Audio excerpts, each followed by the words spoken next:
لکه الله تعالی سورہ یونس کې فرمایي وَيَعْبُدُونَ مِن دُونِ اللَّهِ مَا لَا يَضُرُّهُمْ وَلَا يَنْفَعُهُمْ دوی د الله نه علاوه د هغه چا بندگی کوي چې نه ورته ضرر رسولی شي نه فایده.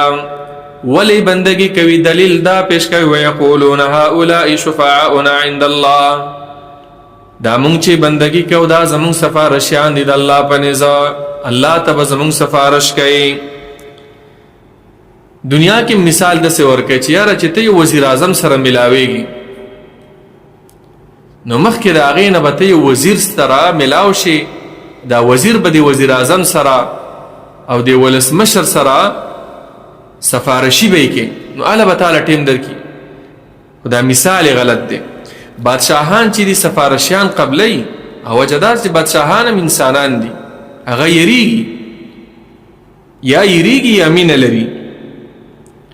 یریږي داسې که زه د دوی خبره ونه منم خو ما ته خو بیا خلک بلوا کېږي، زما په خلاف مظاهرې کوي، راوځي دا بادشاهت رانهخلي.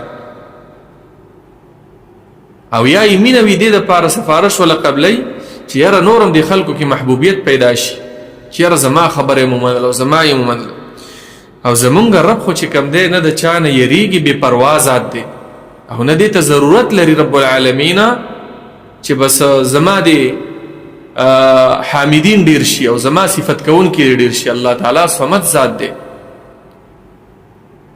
الله تعالی بې حاجت ذات دی، بې نیاز ذات دی. دا مثال د دوی غلط دی، او دا هم غلطه وای چې دا به په ورځ د قیامت زمونږ دپاره سفارش کوي. ځکه الله تعالی چې سفارش قبلی پای کې دو شرط وي قرآن کې الله ذکر کړي. اول د دې سفارشي نه به هم الله راضي وي، او د چا دپاره چې سفارش کېږي د هغې نه به هم الله راضي وي. قرآن کې الله تعالی فرمایي